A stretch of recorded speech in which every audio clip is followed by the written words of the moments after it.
నమస్తే. వెస్ట్ ఏషియాలో భీకరమైనటువంటి యుద్ధం జరుగుతోంది గత 13 రోజులుగా. తాజాగా ఇరాన్ అమెరికాకు అలాగే గల్ఫ్ దేశాలకు కూడా ఒక గట్టి హెచ్చరిక చేసింది. మా పవర్ గ్రిడ్ పైన గనక అమెరికా దాడి చేస్తే 30 నిమిషాల్లో మొత్తం మిడిల్ ఈస్ట్ని అంధకారం చేస్తాం, చీకటి చేస్తాం, మాపై దాడి చేసి చూడండి, మా సత్తా ఏంటో చూపిస్తామని చెప్పి ఇరాన్ బెదిరిస్తోంది. అసలు నిజంగా అమెరికా అంత పని చేస్తుందా? ఈ హెచ్చరికను మనం ఎలా అర్థం చేసుకోవాలి? తాజా పరిణామాల గురించి మాట్లాడదాం. నాతో జాయిన్ అవుతున్నారు అంతర్జాతీయ వ్యవహారాల నిపుణులు, విశ్లేషకులు మామిడి గిరిధర్ గారు. గిరిధర్ గారు నమస్తే అండి. నమస్తే రాజు గారు. నమస్తే. మొస్తబా ఖమేనీ వచ్చిన తర్వాత, యాక్టివ్ అయిన తర్వాత చాలా స్ట్రాంగ్ హెచ్చరికలు ఇవన్నీ కూడా కనబడుతూ ఉన్నాయి. రీసెంట్గా వీళ్ళు చేసినటువంటి మొత్తం మిడిల్ ఈస్ట్ని మేము 30 మినిట్స్లో చీకటి చేసేస్తామని చెప్పి ఒక వార్నింగ్ ఇచ్చారు. ఎలా అర్థం చేసుకోవచ్చు సార్ మనం? అంటే మొదటిది దాన్ని మిడిల్ ఈస్ట్ అనడం బాగుండదేమో, బహుశా వెస్ట్ ఏషియా. మనకు ముజ్తబా ఖమేనీ ఆయన అయతొల్లా కాదు, అది ఫస్ట్ అర్థం చేసుకోవాలి. అంటే వాళ్ళ తండ్రి స్థానం ఆయన తీసుకోవట్లేదు. సుప్రీం లీడర్ గా ఉన్నారు కానీ అయతొల్లా స్థానం లేదు. అంటే ఈ వాళ్ళలో షియాలలో ఉన్నటువంటి ఆ క్లెరిక్స్ ఎవరైతే ఉంటారో వాళ్ళలో అన్నిటికంటే సర్వోన్నత స్థానం ఇంకా చేరుకోలేదు ఆయన, అంతకంటే తక్కువ స్థాయిలోనే ఉన్నాడు. కానీ ఐఆర్జీసీకి సంబంధించి ఐఆర్జీసీ ఈయన నేతగా ఎన్నుకున్నారు. దాంతో ఐఆర్జీసీకి సంబంధించి అంటే ఈ దేశాన్ని ఇప్పుడు ఒక మతపరంగా కంటే కూడా ఎక్కువగా ఒక మిలిటరీ పరంగా ఐఆర్జీసీ యొక్క శక్తి ఆధారంగా దేశాన్ని నడిపించబోతున్నారు. ఇది మనం అర్థం చేసుకోవాలి. ఈయనకంటే పెద్ద స్థాయిలో ఉన్నటువంటి క్లరిక్స్ ఉన్నారు, కానీ ఒక మత దృక్పథంతోనే కాకుండా ఇంకా ఎక్కువ దాని జియో స్ట్రాటజిక్ వాళ్ళ రెజిమ్ ని రక్షించడానికి, ఆ దేశంలో వాళ్ళ షియా మెజారిటీ ఆలోచనను రక్షించడానికి కోసం ముజ్తబాని పెట్టుకున్నట్టు మనకు అర్థం అవుతుంది. సో ముజ్తబా అన్న వ్యక్తి ఒక సింబల్ మాత్రమే. ఐఆర్జీసీ కమాండ్ స్ట్రక్చర్ లో ఆల్రెడీ వాళ్ళ నిర్ణయాలు చాలా ఉన్నాయి.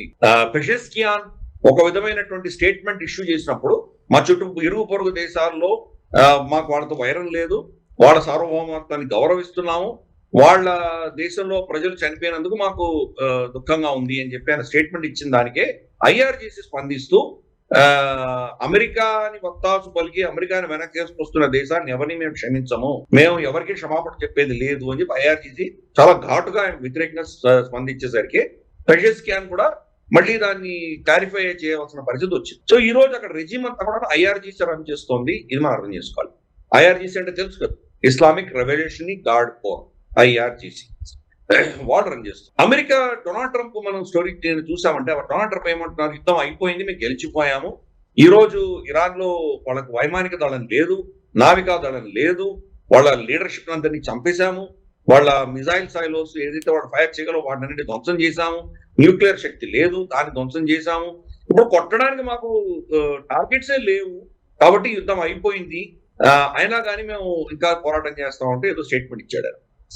మరి యుద్ధం చేయడానికి కొట్టడానికి టార్గెట్సే లేనప్పుడు మరి యుద్ధం ఆపేయచ్చు కదా, ఎందుకు కంటిన్యూ చేస్తున్నారు మీరు? ఇది ఒక అంశం.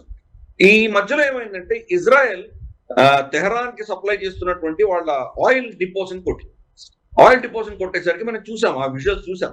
అది పేలిపోయి ఆయిల్ అంతా కూడా ఆకాశంలోకి వెళ్ళిపోయి ఆ ఊరి మీదంతా కూడా ఒక ఈ పెట్రోలియం వర్షం కురిసింది. అక్కడ చీకటి మొత్తం ఊరంతా కూడాను సూర్యరశ్మి లేకుండా చీకటిగా అయిపోయింది. అంత మంటలు లెగిసినాయి దాంట్లో. ఇది అటాక్ చేసినప్పుడు అమెరికా ఇజ్రాయెల్ కూడా ప్రశ్నించింది, ఎందుకు మీరు ఎటువంటి దాడి చేశారు అని చెప్పి ప్రశ్నించారు వాళ్ళు.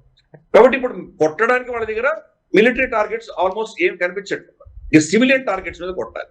సివిలియన్ టార్గెట్స్ ఇప్పుడు ఇజ్రాయెల్ ఎలాగైతే ట్యాంక్స్ కొట్టిందో ఇంకా మిగిలింది ఏంటి, వాళ్ళ ఎలక్ట్రిసిటీ గ్రిడ్ ని కొట్టాలి, తర్వాత వాళ్ళ నెట్వర్కింగ్ ఏదైతే ఉందో వాటిని కొట్టాలి, తర్వాత వాళ్ళ వాటర్ సప్లై కావచ్చు, ఇతరత్ర ఏమి సివిల్ ఇవి ఉన్నాయో వాటి మీద కొట్టాలి. అలాగే మనకు వాళ్ళ ఏంటంటే వాళ్ళ కమాండ్ కంట్రోల్ స్ట్రక్చర్స్ అన్ని కూడా ధ్వంసం అయిపోయాయి. కాబట్టి ఇప్పుడు ఇటువంటి పరిస్థితులలో మరి కొట్టడానికి ఇంకా నెక్స్ట్ ఇంకా యుద్ధం చేయాలంటే దేన్ని కొట్టాలి అర్థం కావట్లేదు ఇజ్రాయెల్ కానీ లేదా మనకు డొనాల్డ్ ట్రంప్ కానీ. డొనాల్డ్ ట్రంప్ చిన్న బెదిరింపు, మనం డొనాల్డ్ ట్రంప్ నుంచి ఒక స్టేట్మెంట్ విన్నాం, మేము తలుచుకుంటే వాళ్ళ ఎలక్ట్రిసిటీ గ్రిడ్ మొత్తం మేము, వాళ్ళ ఇన్ఫ్రాస్ట్రక్చర్ ని, వాళ్ళ ఎలక్ట్రిసిటీని మొత్తం మేము అటాక్ చేయగలము, 20-30 నిమిషాల్లో దాన్ని మొత్తం ధ్వంసం చేయగలం, మాకు కెపాసిటీ ఉంది అని చెప్పి డొనాల్డ్ ట్రంప్ పరగాల వాళ్ళు పలికాడు. దానికి స్పందిస్తూ ఈరోజు ఐఆర్జీసీ ఏం చెప్పిందంటే కొట్టి చూడండి మీ పరిస్థితి ఏమవుతుందో. గల్ఫ్ లో ఉన్న దేశాలన్నీ కూడా, వెస్ట్ ఏషియాలో ఉన్న దేశాలన్నీ కూడాను ఈ రోజు వాళ్ళకు నీళ్లు లేవు. అలాగే వాళ్ళకి ఎలక్ట్రిసిటీ అంతా కూడాను జనరేట్ చేసేటువంటి ప్లాంట్స్ ఏవైతే ఉన్నాయి ఇవన్నీ కూడా మా టార్గెట్ లో ఉన్నాయి. మేము కొట్టదలుచుకోలేదు. కానీ మా దేశంలో మా పవర్ గ్రిడ్ ని, మా ఆయిల్ ని, వీటిని మీరు కొట్టడం మొదలు పెట్టారంటే మేము ప్రతిదాడి చేస్తాము, అదే స్థాయిలో మిమ్మల్ని కొడతాము, మీరు ఎక్కడికి వెళ్తారో ఆలోచన చేసుకోండి అని వాళ్ళు బెదిరించారు. ఈ రోజు రమారమి 75, కొన్ని దేశాల్లో 75%, కొన్ని దేశాల్లో అయితే 100% వరకు కూడాను వాళ్ళ మంచినీళ్లు, తర్వాత వాళ్ళ జీవనానికి కావాల్సినటువంటి నీళ్లు, వాళ్ళ టాయిలెట్, స్నానానికి, మిగతా ఇతరత్ర వాళ్ళకు ఇండస్ట్రియల్ వీటికి కావాల్సిన నీళ్లు, ఇవన్నీ కూడాను సముద్రం నుంచి నీళ్లు తీసి వాటిని ప్రాసెస్ చేసి డీసాలినేషన్ చేసి వాడుకుంటున్నాయి ఈ దేశాలన్నీ కూడా. అన్ఫార్చునేట్లీ వాళ్ళకి ఏంటంటే ఈ డీసాలినేషన్ ప్లాంట్లు అన్ని కూడా పర్షియన్ గల్ఫ్ లోనే ఉన్నాయి. కాబట్టి ఇరాన్ దాడులకి అవన్నీ కూడా ఎక్స్పోజ్ అయిపోయి ఉన్నాయి. అలాగే వాళ్ళ ఎలక్ట్రిసిటీ జనరేషన్ చేసేటువంటి ప్లాంట్స్ అన్ని కూడా అక్కడే ఉన్నాయి. చిన్న చిన్న దేశాలు మనకు యుఏఈ కావచ్చు, ఖతార్ కావచ్చు, బహ్రెయిన్ కావచ్చు, లేదా మనకు కువైట్ కావచ్చు, ఇవన్నీ కూడా ఏంటంటే కనుక ఆల్మోస్ట్ కంప్లీట్ గా పర్షియన్ గల్ఫ్ లోనే ఉన్నాయి. అవి కాకుండా ఇంకేం లేవు. సరే, సౌదీ అరేబియా కింద రెడ్ సీ దాకా ఉన్నది వాళ్ళకు, కానీ సౌదీలో కూడా వాళ్ళ ఆయిల్ జనరేషన్ అంతా కూడా పర్షియన్ గల్ఫ్ లోనే ఉన్నాయి. కాబట్టి ఇక్కడ కనుక ఇరాన్ దాడి చేసిందంటే ఆ దేశాలన్నీ కూడా కంప్లీట్ గా కట్ అయిపోతాయి. వాళ్ళ యొక్క ఎలక్ట్రిసిటీ గ్రిడ్ కట్ అవుతుంది, వాళ్ళ నీళ్లు ఆగిపోతాయి. మరి ఒక్కొక్క ఊర్లో కోటి మంది ఉన్నటువంటి పెద్ద పెద్ద పట్టణాలు, రియాద్ కావచ్చు, దుబాయ్ కావచ్చు, వీటి పరిస్థితి ఏమవుతుంది? కొన్ని కనీసం మిగతా కూడా పెద్ద పెద్ద పట్టణాలు ఉన్నాయి మనకి, అబుదాబి కావచ్చు, లేదా మనకు మనామా కావచ్చు, లేదా మనకు దోహా కావచ్చు. ఇటువంటి పెద్ద పెద్ద పట్టణాల మీద కొడితే కనుక ఏమవుతుంది వాళ్ళ పరిస్థితి? ఇంతమంది ప్రజలు వాళ్ళకి అక్కడ నీళ్లు లేకపోతే ఏమవుతారు? అది కొరికే ఎండలు. అప్పుడు మనం చూస్తే కనుక అక్కడ సలసల కావుతోంది. ఇక్కడికి ఆల్రెడీ సమ్మర్ వచ్చేసింది అక్కడ. మనకి ఇప్పుడిప్పుడో వస్తుంది ఇక్కడ, కానీ అక్కడ ఆల్రెడీ సమ్మర్ విపరీతంగా ఉంది, విపరీతమైన వేడి. అటువంటి పరిస్థితుల్లో నీళ్లు లేకపోతే ప్రజల దగ్గర ఏమవుతుంది? దీనికి బాధ్యత మాది కాదు అని ఇరాన్ చెప్తాం. మేము కొట్టట్లేదు, ఇంతవరకు కొట్టలేదు. మీరు మా ఇన్ఫ్రాస్ట్రక్చర్ మీద దాడి చేసి మా ఎలక్ట్రిసిటీ గ్రిడ్ ని, మా నీటి సరఫరాను, అలాగే మా సంబంధించిన ఆయిల్ డిపోస్ ని, వీటిని మీరు టార్గెట్ చేశారంటే మేము అదే స్థాయిలో ప్రతిదాడి చేస్తాము. అప్పుడు మీరు ఎక్కడికి వెళ్తారో ఆలోచన చేసుకోండి అని క్లియర్ కట్ వార్నింగ్ ఇచ్చారు. డొనాల్డ్ ట్రంప్ ఏంటంటే ఇక్కడ గల్ఫ్ లో ఉన్నటువంటి దేశాలు వాళ్ళ ప్రజల గురించి ఏం పట్టించుకోవట్లేదు. తన అహంకారమే చాలా పరమావధిగా చూసుకుంటున్నాడు. కాబట్టి తను గెలవాలి ఎట్టి పరిస్థితుల్లో. దాన్ని ఏదో చేసి చూపించాను, అది చేశాను, ఇది చేశాను, వెరీ షార్ట్ వార్ అంటున్నాడు, గెలిచిపోయామంటున్నాడు. సో ఇవన్నీ కూడా ప్రగల్భాలు పడుతున్నాడు. కాబట్టి దానికి ప్రతిస్పందనగా ఈరోజు ఇరాన్ క్వశ్చనే లేదు, మీకు దమ్ముంటే కనుక ఇక్కడ వచ్చి చూపించండి, పర్షియన్ గల్ఫ్ లో మీ నేవీ షిప్లు తీసుకురండి చాతనైతే అని వాళ్ళు ఓపెన్ ఛాలెంజ్ చేస్తున్నారు. ఈ రోజు అమెరికా వార్షిప్స్ ఏవి కూడా, అబ్రహాం లింకన్ కావచ్చు, వాళ్ళ ఫ్రిగేట్స్ కావచ్చు, వాళ్ళ డిస్ట్రాయర్స్ కావచ్చు, అరేబియన్ సముద్రంలో ఎక్కడో దూరంగా వాళ్ళు దాన్ని పార్క్ చేసి పెట్టారు. అక్కడి నుంచి సార్టీలు, అక్కడి నుంచి ఎయిర్ క్రాఫ్ట్ టేక్ ఆఫ్ అవుతున్నాయి, బాంబింగ్ చేసి వస్తున్నాయి. లేదా వీళ్ళ స్థావరాలు ఏవైతే మనకి స్పేస్ వాడుకుంటున్నాయి, యుఏఈ, ఖతారు, సౌదీ అరేబియా, అలాగే పాకిస్తానీ ఎయిర్ స్పేస్ కూడా వాడుకుంటున్నాయి. అక్కడి నుంచి వెళ్ళి వాళ్ళు రైడ్స్ చేసి కొడుతున్నారు. వీళ్ళ షిప్లు మాత్రం రావట్లేదు పర్షియన్ గల్ఫ్. మీరు చాతనైతే దమ్ముంటే వచ్చి చూపించండి నాకు అని చెప్పి వాళ్ళు ఇరాన్ ఓపెన్ ఛాలెంజ్ ఇస్తున్నారు. అలాగే రిజిస్టర్ అయినటువంటి, అమెరికాలో రిజిస్టర్ అయినటువంటి 2 ఆయిల్ ట్యాంకర్స్ ని ఇరాక్ దగ్గర వాళ్ళు కొట్టింది, మనకు ఇరాన్ కొట్టింది. మొత్తం ధ్వంసం అయిపోయి, నాశనం అయిపోయి. అది అమెరికా రిజిస్టర్డ్. ఎక్కడ? ఇరాక్ అంటే పర్షియన్ గల్ఫ్ ఆ చివర కొట్టారు. హార్మోజ్ స్ట్రైట్ దగ్గర కాకుండా ఇంకొక చివర కొట్టారు వాళ్ళు. అంటే హార్మోజ్ స్ట్రైట్ లో ఇంకా ఈజీ కొట్టచ్చు. హార్మోజ్ స్ట్రైట్ అయితే 33 కిలోమీటర్లు. 33 కిలోమీటర్లలో కూడా మనకు పోర్ట్, మన భూమికి దగ్గరగా వచ్చేసరికి, మనకు ల్యాండ్ కి దగ్గరగా వచ్చేసరికి దాని యొక్క నీటి మట్టం చాలా తక్కువ ఉంటుంది, దాని స్థాయి తక్కువ ఉంటుంది, ఇసుక ఎక్కువ ఉంటుంది. దాని యొక్క డెప్త్ అన్నది 2 నుంచి 3 మైళ్ళ వరకు మాత్రమే ఉంది. మిగతా 33 కిలోమీటర్స్, మిగతా 30 కిలోమీటర్లు కూడాను షాలో వాటర్స్ అంటారు. పెద్ద పెద్ద షిప్లు అక్కడి నుంచి వెళ్ళలేవు, అవి వెళ్తే ఇసుకలో కూరుకుపోతాయి. కాబట్టి ఈ యొక్క 2-3 మైళ్ళ వ్యవధి ఏదైతే ఉందో అక్కడనే పెద్ద షిప్స్ వెళ్ళగలవు. అక్కడి నుంచి మళ్ళీ వీళ్ళు కూడా రావాలి, అమెరికన్ షిప్స్ కూడా రావాలి. ఈజీగా పిట్టను కాల్చినట్టు కాలవగలదు ఇరాన్. వాళ్ళు సముద్రంలోనే సొరంగాలు తోవి కూర్చున్నారు వాళ్ళు. అలాగే వాళ్ళ దగ్గర ఆత్మాహుతి చేసేటువంటి చిన్న చిన్న బోట్లు ఉన్నాయి వాళ్ళ దగ్గర. ల్యాండ్ మైన్స్ పెట్టుకుంటున్నారు వాళ్ళు. అఫీషియల్ గా మేము పెట్టలేదని చెప్తున్నారు, కానీ డొనాల్డ్ ట్రంప్ ఏమో ఓపెన్ గా చెప్తున్నాడు, మీరు పెట్టిన ల్యాండ్ మైన్స్ అని తీయండి, తీయకపోతే 20 రెట్లు ఎక్కువ కొడతాను నేను అని బెదిరిస్తున్నాడు. ఇరాన్ మీరు నన్ను బెదిరించక్కర్లేదు, దమ్ముంటే రాండి మా పర్షియన్ గల్ఫ్ రాండి అని ఓపెన్ గా చెప్తారు. సో అందుకని ఈ పరిస్థితి ఏంటంటే కనుక ఈ రోజు స్ట్రెయిట్ ఆఫ్ హార్మోజ్ మూత పడింది. దాన్ని ఎవరు తెరిచేటువంటి దమ్ము ధైర్యం ఎవరికి లేదు. ఇరాన్ వాళ్ళు పర్మిట్ చేస్తే అక్కడి నుంచి ఏమైనా వస్తాయి. ఫర్ ఇన్స్టెన్స్ 2 భారతీయ నౌకలను వాళ్ళు పర్మిట్ చేశారు. అలాగే కొన్ని చైనీస్ నౌక ఈ యొక్క షిప్పింగ్ వీటిని పంపించారు, వాళ్ళు పర్మిట్ చేశారు. భారతదేశం కొన్ని పర్మిషన్ అడుగుతున్నాం, రెండింటికైతే పర్మిషన్ ఇచ్చారు కానీ మిగతా వాటికి పర్మిషన్ అంత సులభంగా ఇవ్వట్లేదు, ఇరాన్ ఇవ్వట్లేదు. బహుశా అక్కడ వాళ్ళు ల్యాండ్ పెడుతున్నారో ఇంకేం చేస్తున్నారో మనకు తెలియదు. సో అందుకని రోజుకి కనీసం అంటే ఒక 500-600 షిప్పులు వెళ్ళేటువంటి స్ట్రేట్ ఈ రోజు రోజుకి 3, 4, 5 వెళ్తున్నాయంటే కదా దాని పరిస్థితి ఏంటి? మొత్తం అయిపోయినట్లే కదా. ఆయిల్ కానీ లేదా మనకు గ్యాస్ కానీ మొత్తం అయిపోయి. కొన్ని దేశాలు అయితే 100% పర్షియన్ గల్ఫ్ ఆధారంగానే వాళ్ళు పనిచేస్తున్నారు. ఇరాక్ ఎగ్జిట్ లేదు వాళ్ళకి, ఉన్నది ఒక చిన్న ముక్క వాళ్ళకి.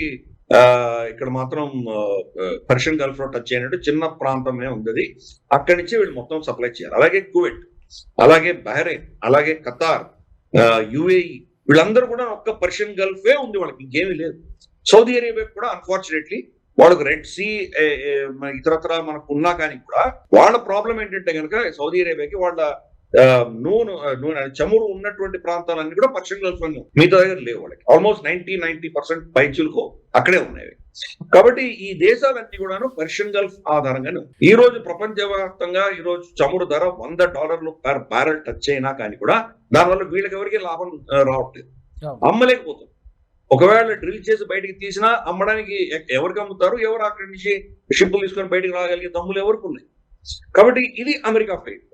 అమెరికా మీద గౌరవం ఎందుకు ఉంటుంది, అమెరికా ఇంత సూపర్ పవర్ ఎందుకు నమ్ముతారు అంటే కనుక ప్రపంచంలో ఎక్కడ సమస్య వచ్చినా సమస్యకి పరిష్కారం ఇవ్వగలరు. వాళ్ళ యొక్క మిలిటరీ శక్తితోటి ఆ సమస్యను వాళ్ళు తట్టుకొని దానికి ఒక సమాధానం ఇవ్వగలరు అన్నటువంటి ధైర్యం అందరికీ లేదు. స్ట్రెయిట్ ఆఫ్ హార్మోజ్ ని ఓపెన్ చేయగలిగినటువంటి శక్తిగా అమెరికాకు లేదు అని స్పష్టంగా అర్థమవుతుంది. సో రాబోయే కొన్ని రోజుల్లో అమెరికా ఈ స్ట్రెయిట్ ఆఫ్ హార్మోజ్ ని ఓపెన్ చేయలేకపోతే అమెరికా యొక్క శక్తి దాని అవధులేంటో ప్రపంచానికి అంతా అర్థమవుతుంది. ఇప్పుడే అర్థమైపోతుంది వాళ్ళు ఏం చేయలేకపోతున్నారు, వాళ్ళ నేవల్ ఫ్లీటే వెళ్ళలేకపోతుంది, ఈ మన కమర్షియల్ లైన్స్ వాళ్ళు ఏం ఆపగలరు. ఈ దేశాలన్నీ కూడా గల్ఫ్ దేశాలు, వెస్ట్ ఏషియా దేశాలన్నీ కూడాను వాళ్ళ ఆదాయం పడిపోతే కనుక మరి వాళ్ళు ఊరుకుంటారా? అక్కడ ఏ పరిస్థితులు వస్తాయి? దీన్ని బేఖాతరు చేసి డొనాల్డ్ ట్రంప్ మళ్ళీ ఇరాన్ మీద దాడులు చేసి వాళ్ళ ఎలక్ట్రిసిటీ గ్రిడ్ ని వాటిని కొడతాడా, లేదా డొనాల్డ్ ట్రంప్ పర్మిషన్ లేకుండా ఇజ్రాయెల్ వెళ్ళి కొట్టొస్తుందా మనకు తెలియదు. ఒకవేళ ఇజ్రాయెల్ దాడి చేసిందంటే దానికి నష్టపోయేది ఈ దేశాలన్నీ నష్టపోతాయి. వీటన్నిటిని కూడా దాడి జరుగుతుంది, ఇవన్నీ కూడా గణనీయంగా దెబ్బతింటాయి. అప్పుడు ఇంకో వార్నింగ్ కూడా ఇచ్చాడు లార్జాని అన్నటువంటి వాళ్ళ నేత, అతను వార్నింగ్ కూడా ఇచ్చాడు. మేము ఎలక్ట్రిసిటీ తీసేసిన తర్వాత అమెరికన్ సర్వీస్ మెన్ మీరు ఎక్కడైతే తిరుగుతుంటారో చీకట్లో మిమ్మల్ని వేటాడి వెంటాడి మేము మిమ్మల్ని చంపుతాము అని చెప్పి ఓపెన్ స్టేట్మెంట్ ఇష్యూ చేశాడు. సో అమెరికాకి కొన్ని ఇలా ఒక 30-40 మంది అమెరికన్ సైనికులు చనిపోయి వాళ్ళ శవాలు తిరిగి వస్తే అమెరికాలో ఎటువంటి పరిస్థితి ఏర్పడుతుంది. ఇవన్నీ కూడా ఏంటంటే డెసిషన్ డొనాల్డ్ ట్రంప్, నెతన్యాహు చేతిలో ఉంది. ఇరాన్ ని సర్వనాశనం చేయాలని కంకణం కట్టుకున్నాడు బెంజమిన్ నెతన్యాహు. వీళ్ళు కనుక నిజంగా ఆ స్థితికి తీసుకువెళ్ళి దాన్ని విపరీతంగా కొట్టేటువంటి ప్రయత్నం చేసి ఏమైనా చేసే ప్రయత్నం చేస్తే దానివల్ల మొత్తం పర్షియన్ గల్ఫ్ లో ఉన్న దేశాలన్నీ కూడా నష్టపోతాయి, అమెరికా స్థావరానికి కూడా దాంట్లో దెబ్బతగుతాయి. అమెరికా మాకు వద్దు ఇక్కడి నుంచి వెళ్ళిపోండి అన్న పరిస్థితి అక్కడ వచ్చేటువంటి పరిస్థితి దాకా ఇరాన్ తీసుకొచ్చే ప్రయత్నం ఇరాన్ చేస్తుంది. గిరిధర్ గారు, అయితే ఇప్పుడు అటు ట్రంప్ వార్నింగ్ ఇస్తున్నా ఒక గంటలో నేను దలుచుకుంటే ఇరాన్ని మొత్తం సర్వనాశనం చేసేస్తాను, బూడిద చేసేస్తాను అనడం కానీ, ఇప్పుడు ఇటు నుంచి ఇరాన్ చెప్పడం కానీ, మేము దలుచుకుంటే 30 నిమిషాలు చాలు మొత్తం గల్ఫ్ కంట్రీస్ అన్నీ కూడా వెస్ట్ ఏషియా మొత్తం కూడా మేము చీకటమయం చేసేస్తాము, అంత చేసి చూడండి అని చెప్పి వీళ్ళు బెదిరించడం కానీ, ఇదంతా సైకలాజికల్ వార్ఫేర్లో భాగంగానే జరుగుతుందా, లేకపోతే నిజంగా అన్నంత పని చేస్తారా? చేస్తే డెఫినెట్గా ఆ ఇంపాక్ట్ వెస్ట్ ఏషియాకే కాదు మిగతా ప్రపంచ దేశాలపై కూడా పడుతుంది కదా, పర్టికులర్గా ఇండియా మీద కూడా, భారత్ పై కూడా పడుతుంది కదా. తప్పకుండా పడుతుంది. దానివల్ల అమెరికా డొనాల్డ్ ట్రంప్ ఎందుకు కేర్ చేస్తాడు? I won't care a damn అంటాడు, నాలాగే పట్టదు అంటాడు. ఈ భారతదేశానికి కష్టం అవుతూ వచ్చింది, నాకేంటి అంటాడు. నేను అమ్ముకోగలుగుతున్నాను. ఇప్పుడు భారతదేశానికి వాళ్ళు కావాలంటే కానీ నా దగ్గర $120 పర్ బ్యారెల్ కొనుక్కోవాలి వాళ్ళు, నాకు లాభం వస్తుంది కదా. మొత్తం గల్ఫ్ దేశాన్ని నాశనం అయితే నాకేంటి అంటాడు. నాకేం, నా ప్రజలకేం ఇబ్బంది లేదు, అది ఇక్కడ చాలా ఆయిల్ అమెరికాలోనే ఉంది, మా దేశంలో స్వయం సమృద్ధి ఉంది, మేమే ప్రపంచానికి అమ్ముతున్నాము, మీకు కావాలంటే $100-120 per barrel మీరు కొనుక్కోండి, కాబట్టి నాశనం అవుతే అయ్యింది, దాన్ని నేనేం చేస్తానంటాడు. నాకు దానికి సంబంధం లేదంటాడు.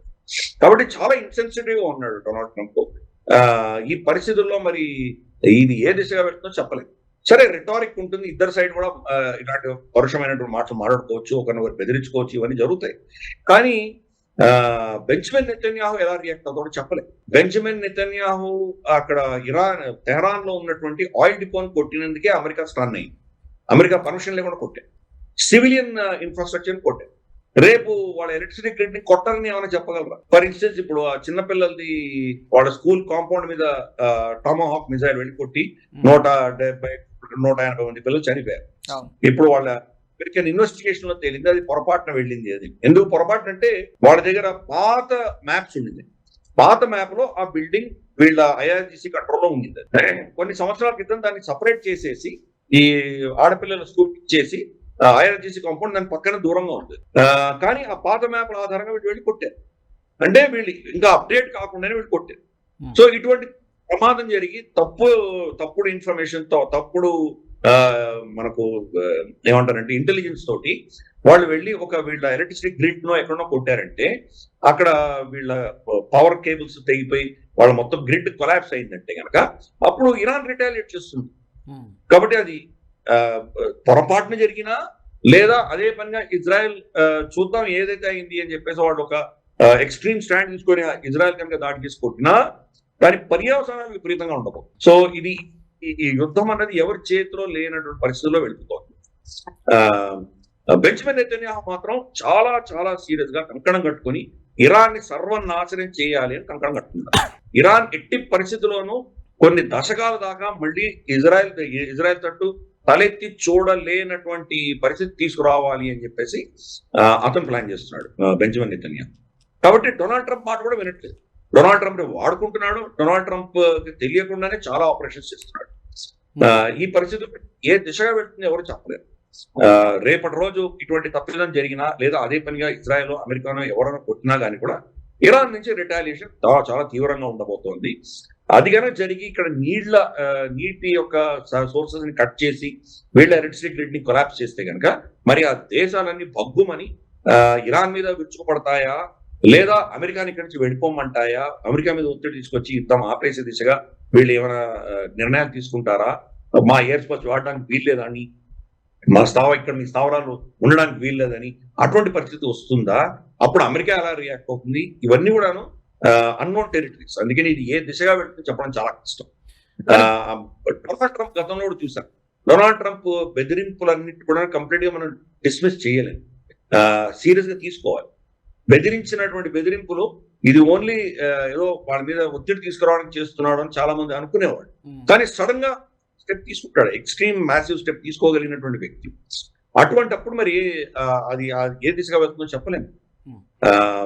ఫర్ ఇన్స్టెన్స్, ఇరాన్ మీద యుద్ధం చేస్తానో లేదో తెలియదు నాకు, కానీ శక్తి పెట్టుకుంటున్నాను, ఆలోచన చేస్తాను అప్పుడు అన్నటువంటి వ్యక్తి సడన్ గా పెట్టి కొట్టచ్చు. కాబట్టి ఈ ఫైనల్ మూమెంట్ లో ఎటువంటి రిస్క్ తీసుకోగలడో డొనాల్డ్ ట్రంప్ చెప్పడం ఎవరి వల్ల.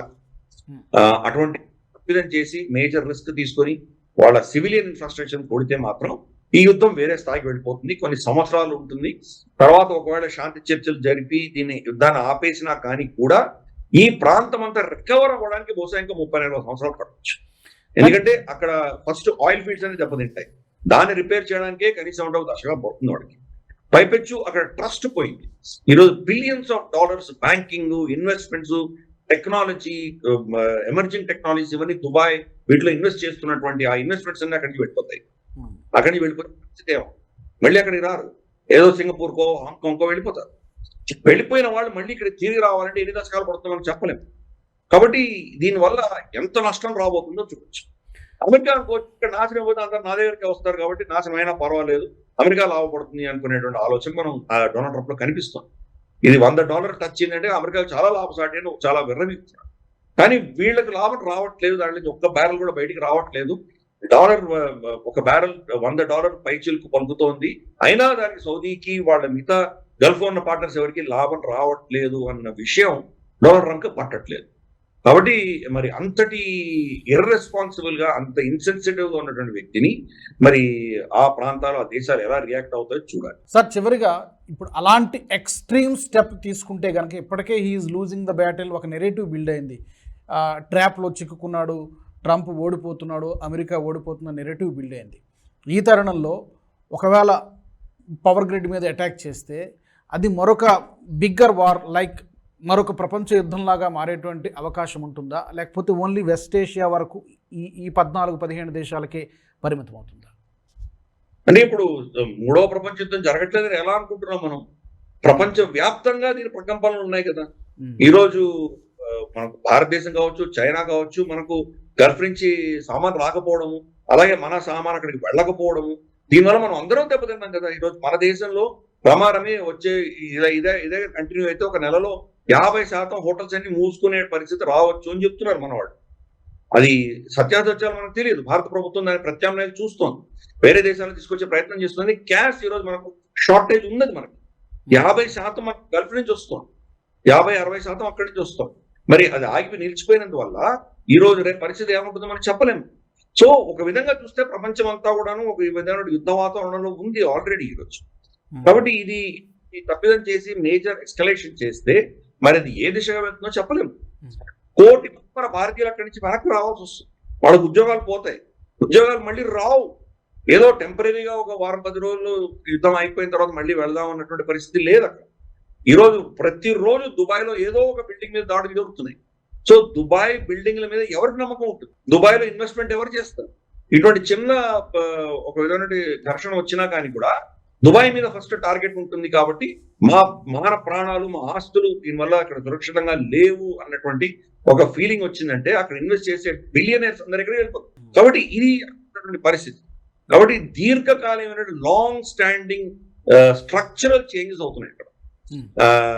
దేశాలు ఊరికే ఉండవు కదా, ప్రత్యామ్నాయం చూసుకుంటాయి. ఇప్పుడు భారతదేశానికి నుంచో ఇతరత్ర దేశాల నుంచి మనం కనుక గ్యాస్ మన సరఫరా మనం పెట్టేసుకున్నామంటే ఖతార్ని డంప్ చేస్తాం. మనం ఖతార్ ఇంకా మనకు అక్కర్లేదు అనుకుంటాం. ఆల్టర్నేట్స్ వస్తాయి. సరే, ఏ దిశగా చెప్పడం చాలా కష్టం. ఈ రోజు మనం రష్యా నుంచి చమురు కొంటున్నాం కాబట్టి దాని కారణంగా యుక్రెయిన్ చచ్చిపోతున్నారు అని మన మీద అభియోగం మోపినటువంటి అమెరికా 30 రోజులు మీకు పర్మిషన్ ఇస్తున్నామని ఎలా అంటున్నారు? మరి అంటే 30 రోజులు యుక్రెయిన్ చంపితే మీకు పర్వాలేదా? వాళ్ళ లాజిక్ అర్థం చేసుకోవచ్చు. ఇదంతా కూడా ఏంటంటే వాళ్ళ ఆధిపత్యం కోసం ట్రై చేస్తున్నారు. వాళ్ళు చేయి జారిపోయేసరికి ఇగో ఇటువంటివన్నీ వాళ్ళు మాట్లాడుతున్నారు. సో వాళ్ళ చేయి జారిపోయింది. కాబట్టి రేపు ఈ సమీకరణలు ఎలా ఉంటాయో ఎవరు చెప్పడం చాలా కష్టం. ఈ వ్లాడిమిర్ పుటిన్ ఏం చేశాడంటే యూరోప్ ఒక షాక్. యూరోప్ ఏం చెప్తోంది? క్రమేపీ 2-3 సంవత్సరాల్లో రష్యా మీద వాళ్ళకు ఉన్నటువంటి డిపెండెన్సీని తగ్గించుకుంటాము, రష్యా నుంచి వాళ్ళు కొంటున్నటువంటి గ్యాస్, ఆయిల్ ఇవన్నీ కూడా కట్ చేసుకుంటాము, ప్రత్యామ్నాయాలు చూసుకుంటామని నిర్ణయించుకున్నారు.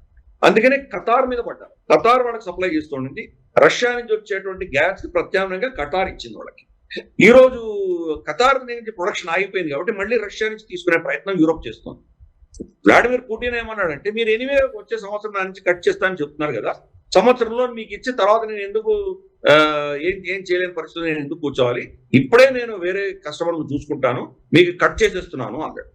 యూరోప్ కట్ భారతదేశానికో ఇతరత్ర చాలా దేశాలకు నేను ఇచ్చేసుకుంటాను, నేను నాకు పర్మనెంట్ గా 5 ఏళ్ళు 6 ఏళ్ళు 10 ఏళ్ళు కాంట్రాక్ట్లు పెట్టేసుకుంటాను వాళ్ళతోటి, మీ యూరోప్ ఇవ్వను అన్నాడు. యూరోప్ పరిస్థితి ఏంటి? అమెరికా తప్ప వాళ్ళకి ఇంకో సోర్స్ లేదు. వాళ్ళకి రష్యా నుంచి కట్ అయిపోయిందంటే రష్యా నుంచి వచ్చే చమురుకి 5 రెట్ల ఎక్కువ ఖర్చుతోటి గ్యాస్ కానీ చమురు కానీ అమెరికా నుంచి కొనుక్కోవాల్సిన పరిస్థితి యూరోప్ వచ్చింది. ఆల్రెడీ యూరోప్ ఇండస్ట్రీస్ అని నాశనం అవుతున్నాయి. ఎందుకు? వాళ్ళ ప్రాఫిట్స్ రావట్లేదు, నష్టాల్లో కూరిగిపోతున్నాయి. అంతంత ఖర్చులు పెట్టి ప్రొడ్యూస్ చేయలేరు వాళ్ళు. చైనా లాంటి దేశాలతో కంపీట్ చేయలేరు వాళ్ళు. ఇంకా ఈ పరిస్థితి విషమించి రష్యా కంప్లీట్ కట్ చేసిందంటే వాళ్ళు ఎక్కడికి వెళ్తారు? పర్షియన్ గల్ఫ్ నుంచి గ్యాస్ రావట్లేదు, ఆయిల్ రావట్లేదు. మరి అటువంటిప్పుడు ఏమో. సో ఇవన్నీ కూడా మనం చూస్తే కనుక ఇవన్నీ కూడా ఒక విధమైనటువంటి మేజర్ స్ట్రక్చరల్ చేంజెస్ మన కళ్ళ ఎదురుగా అన్ని కనిపిస్తున్నాయి. అందుకని ఇది ఎవరు ప్రెడిక్ట్ చేయలేరు, ఏ దిశగా వెళ్తుందని చెప్పడం చాలా కష్టం. ఇవన్నీ కూడాను నెక్స్ట్ జరగబోయే దాడులు, అటు ఇటు ఏ దాడులు జరుగుతాయి, ఆ దాడుల ఆధారంగా ఇది ఏ దిశగా వెళ్తుందో మనం ప్రెడిక్ట్ చేయాలి. చేయలేము మనం. ఏమవుతుందో అని చెప్పడం చాలా కష్టం. Correct. ఇందులో కూడా మార్కో ఒమాన్ సహాయంతో, ఫ్రాన్స్ సహాయంతో ఇరాన్ తో చర్చలు చేసేటువంటి ప్రయత్నం ఆయన చేస్తున్నాడు. గతంలో మార్కో రూబియోని ఇన్వాల్వ్ చేయలేదు డొనాల్డ్. ఎవరిని యూజ్ చేశాడు? స్టీవ్ విట్కాఫ్ ని, తర్వాత జెరాడ్ కుష్నర్ ని, తన అల్లుడిని వాడుకున్నాడు. వాళ్ళు ఏంటి, వాళ్ళ కుటుంబానికి ఎలా సంపాదించుకోవాలి దాంట్లోనే బిజీగా ఉన్నారు. అమెరికా దేశం కోసం వాళ్ళు ఏం చేయలేదు. కాబట్టి ఈ రోజు ప్రాపర్ డిప్లొమసీలో అమెరికా దిగింది. కానీ ఇరాన్ ఇప్పుడు ఇంత దెబ్బతిన్న తర్వాత వాళ్ళు తగ్గడానికి సిద్ధంగా లేరు. వాళ్ళు పెట్టిన కండిషన్స్ అమెరికా యాక్సెప్ట్ చేయలేదు. సో మరి ఇది ఏ దిశగా పెట్టుకుని చెప్పడం చాలా చాలా కష్టం. అన్నోన్ చెప్తాం కదా మనం, ఎవరు ఊహించినటువంటి ఒక టెరిటరీలోకి వెళ్ళిపోతుంది. భారతదేశం మాత్రం మనకు దెబ్బలు తగులుతాయి. దీనివల్ల మనకు రైతులకు ఇబ్బంది ఉంటుంది, మనకు ఎరువులు కొరత ఏర్పడుతుంది, మనకు గ్యాస్ కొరత ఏర్పడుతుంది, పెట్రోల్ ధరలు పెరుగుతాయి. దీనివల్ల మన ద్రవ్యోల్బణ పెరుగుతుంది, మన ఇన్ఫ్లేషన్ పెరుగుతుంది, మన జీడిపి గ్రోత్ కూడా స్లో డౌన్ అవుతుంది. మనకు కూడా ఇబ్బందులు తప్పకుండా వస్తాయి. ప్రపంచం అంతా ఉంటుంది, మనం కూడా దానికి తప్పించుకోలేము. స్టాక్ మార్కెట్ పోతాయి, డాలర్ శక్తి పెరుగుతుంది. డాలర్ శక్తి పెరిగే కొద్దీ మన ఖర్చులు ఇంకా పెరుగుతాయి. ఆ ఖర్చులు పెరిగే కొద్దీ ఇంకా ఒక సైకిల్లో వెళ్ళిపోతాం మనం. కాబట్టి ఇవన్నీ కూడా ఎవరు ప్రెడిక్ట్ చేయలేనటువంటి పరిస్థితి. డొనాల్డ్ ట్రంప్ స్టార్ట్ చేయగలిగాడు కానీ ఎక్స్కర్షన్ అన్న పదం వాడాడు. ఏదో నేను పిక్నిక్ వెళ్ళి వస్తున్నాను, 2 రోజులు వాడిని చంపేసి వస్తున్నాను, చాలా ఈజీ అని అనుకుంటున్నాడు డొనాల్డ్ ట్రంప్. కానీ కంప్లీట్ గా బెడిసికొట్టింది. ఈ రోజు దీన్ని ఎలా ఆపాలో తెలియక, కక్కలేక మింగలేక ఇరుక్కొని ఉన్నాడు డొనాల్డ్ ట్రంప్. కానీ డొనాల్డ్ ట్రంప్ చాలా అహంకారి కాబట్టి, ఆంభావి కాబట్టి, మొత్తం ప్రపంచ నాశనమైన నాకేం పట్టదు, నేను చేసేది చేస్తాను అన్నటువంటి ధోరణిలో ఉన్నాడు. కాబట్టి మరి డొనాల్డ్ ట్రంప్ ని ఆపగలిగిన వాడిని ఎవరో నాకైతే కనిపించట్లేదు. చూద్దాం ఇది ఏ దిశగా వెళ్తుందో మనం చూడాలి. కరెక్ట్ సార్, మీరు అన్నట్టుగా ఇప్పటికే ఒక విధంగా చెప్పాలంటే ప్రపంచ యుద్ధం మొదలైనట్టుగానే మనం భావించాలి. అన్ని దేశాలపైన ఈ ప్రభావం పడుతుంది. చూద్దాం ఎలాంటి మలుపులు తిరుగుతుంది యుద్ధం, ఎన్ని రోజులు కొనసాగుతుందో ఎవరికి అర్థం కావట్లేదు. Thank you sir, thank you very much. చర్చలో పాల్గొన్నందుకు ధన్యవాదాలు సార్. మరి మా ప్రేక్షకులు కూడా ఈ ఎపిసోడ్కి సంబంధించి మీ వాల్యుబుల్ ఫీడ్బ్యాక్ని తప్పకుండా తెలియచేయండి. అలాగే మా నేషనలిస్ట్ హబ్ నుంచి, అలాగే ఎన్హెచ్ టీవీ నుంచి ఇంకా ఎలాంటి టాపిక్స్ మీరు ఎక్స్పెక్ట్ చేస్తున్నారో, కోరుకుంటున్నారో అది కూడా మీరు కామెంట్స్ ద్వారా చెప్పొచ్చు. మీ ఫీడ్బ్యాక్ మాకు చాలా వరకు హెల్ప్ అవుతుంది. మీకు మరింత బెటర్ కంటెంట్ తీసుకురావడానికి మాకు తప్పకుండా ఉపయోగపడుతుంది. వచ్చే ఎపిసోడ్లో మరొక ఇంట్రెస్టింగ్ టాపిక్తో నేను మిమ్మల్ని కలుస్తాను. జై హింద్. ఈ వీడియో మీకు నచ్చినట్టయితే లైక్ చేయండి, 10 మందికి షేర్ చేయండి. అలాగే కామెంట్ల రూపంలో మీ అభిప్రాయాలను మాతో పంచుకోండి. Nationalist hub group of channels ను సబ్స్క్రైబ్ చేసుకుని తెలుగునాట జాతీయవాద జర్నలిజాన్ని ప్రోత్సహించండి. ఈ వీడియో కింద ఉన్న బెల్ ఐకాన్ పై క్లిక్ చేయడం మర్చిపోవద్దు.